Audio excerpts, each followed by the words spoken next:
Dua aktivis penempatan Israel telah melintasi sempadan ke Syria secara haram pada hari Khamis sebelum ditahan dan dipulangkan oleh IDF. Ini adalah insiden terbaru dalam siri pencerobohan sempadan yang semakin meningkat oleh kumpulan pinggiran yang bertekad untuk menubuhkan penempatan Yahudi di selatan Syria. Pada hari Selasa, 3 peneroka telah menghabiskan hampir sehari penuh sebelum ditahan oleh tentera Israel. Dikenali sebagai Pioneers of Bashan, kumpulan itu berkata keselamatan Israel bukan sahaja bergantung kepada kehadiran tentera, tetapi juga kepada komuniti awam tetap di luar sempadan semasa. Para aktivis itu telah beberapa kali menyeberang ke wilayah Syria dalam beberapa bulan kebelakangan ini dengan harapan untuk meletakkan asas bagi penempatan masa depan di kawasan yang mereka gambarkan sebagai sebahagian daripada wilayah Bashan dalam kitab suci. Apa yang penting bagi saya ialah untuk menjelaskan bahawa Ashura adalah seorang pengganas dan pembunuhan beramai-ramai yang dilakukannya terhadap orang Alawiyah, Drus dan Kurdi hanya membuktikan bahawa apa yang dia mahu ialah datang dan membunuh kami. Dan jika tiada penempatan Yahudi di luar sempadan lama, terutamanya di wilayah Bashan kita, memang tiada penempatan Yahudi di sana. Kami akan sangat menyesal mendengar perkara itu. Na'udzubillah, akan berlaku pengunduran tentera pada masa hadapan. Kumpulan ini dinamakan sempena kerajaan Bashan kuno dalam Alkitab yang merangkumi sebahagian wilayah selatan Syria dan Jordan moden. Ahli-ahlinya mendakwa mempunyai hak sejarah dan agama ke atas tanah tersebut dan berhujah bahawa penempatan akan mengukuhkan kawalan Israel di kawasan itu serta mewujudkan penampan terhadap serangan pada masa hadapan. Mereka juga mengaitkan kempen mereka dengan perlindungan minoriti Drus di Syria dengan menyeru kepada apa yang mereka gambarkan sebagai koridor kemanusiaan yang luas ke kawasan yang didiami oleh masyarakat Drus. Kami tidak akan berundur, sudah tentu tidak akan menyerahkan Golan, dan kami juga tidak akan melepaskan Bashan, termasuk kawasan yang telah kami tawan. Kami sebenarnya sedang bertindak untuk melindungi masyarakat Drus. Satu koridor kemanusiaan untuk manfaat mereka mesti diwujudkan di seluruh daerah Daraa. Seluruh daerah Daraa bersebelahan dengan Gunung Bashan, tempat masyarakat Druze tinggal, mesti dibersihkan daripada musuh yang ingin memusnahkan kita dan sebaliknya dipenuhi dengan penempatan Yahudi. Namun begitu, tentera Israel telah berulang kali mengambil tindakan untuk menghentikan para aktivis.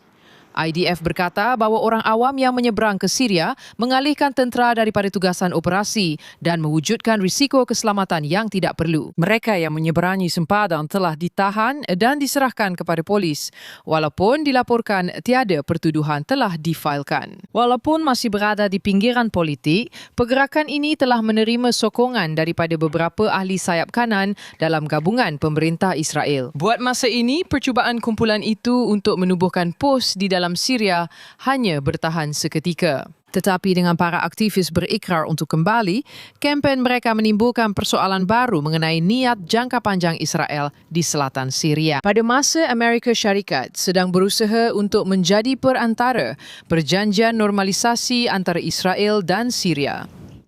Saya ingin beralih sekarang kepada penganalisis hal ehwal antarabangsa kami dan Perry yang bersama kami di studio. Sejauh mana kita harus mengambil serius pergerakan ini? Jelas sekali, ini adalah kumpulan pinggiran. Anda tahu, ia adalah kumpulan yang kecil, tetapi sudah pasti kumpulan yang lantang bersuara. Lihat, kalau saya di pihak Iran, saya akan membayar sekumpulan agen di Israel atau pengkhianat atau orang bodoh untuk melakukan ini. Dan untuk menesahkan, dengan berbuat demikian, kebimbangan di seluruh dunia yang saya dengar, kemana sahaja saya pergi, bahwa Israel bersifat ekspansionis dan berhasrat untuk mengambil alih apa sahaja wilayah yang boleh di Syria dan Lebanon. Dan sebagai tambahan, ini adalah dua negara, terutamanya Lebanon, yang mana Israel berharap suatu hari nanti dapat memeterai perjanjian damai, atau sekurang-kurangnya perjanjian pertahanan. Betul. Ia benar-benar tidak masuk akal. Ia menyebabkan kerusakan yang luar biasa. Kerajaan tidak menggalakkannya, tetapi beberapa menteri dalam kerajaan secara pasif menggalakkannya. Mungkin juga tidak begitu pasif. Dan mereka tidak dikenakan tindakan tegas. Mana-mana rakyat Israel yang berada di Syria secara haram. Atau mungkin Lebanon perlu segera ditahan, dimasukkan ke dalam truk, dihantar pulang ke Israel, dan didakwa, serta dikenakan tindakan setegas-tegasnya mengikut undang-undang. Itu saja yang saya boleh lakukan. Betul. Dan jika gabungan semasa dipilih semula pada 27 Oktober, saya bimbang kita akan mendengar lebih banyak perkara seperti ini. Bukan sebagai dasar kerajaan, tetapi sebagai kegilaan fanatik yang kerajaan buat tidak tahu. Atau mungkin di sana-sini membenarkan. Dan ia tidak membawa apa-apa, melainkan kerosakan. Ia adalah kerugian bersih untuk negara Israel dalam setiap cara yang boleh difikirkan. Termasuk jika, na'udzubillah, Israel ingin mengambil alih wilayah-wilayah ini. Anda akan menghadapi satu lagi masalah demografi, karena kawasan itu penuh dengan orang Syria. Dan apa yang terjadi dengan idea Israel sebagai sebuah negara demokrasi Yahudi?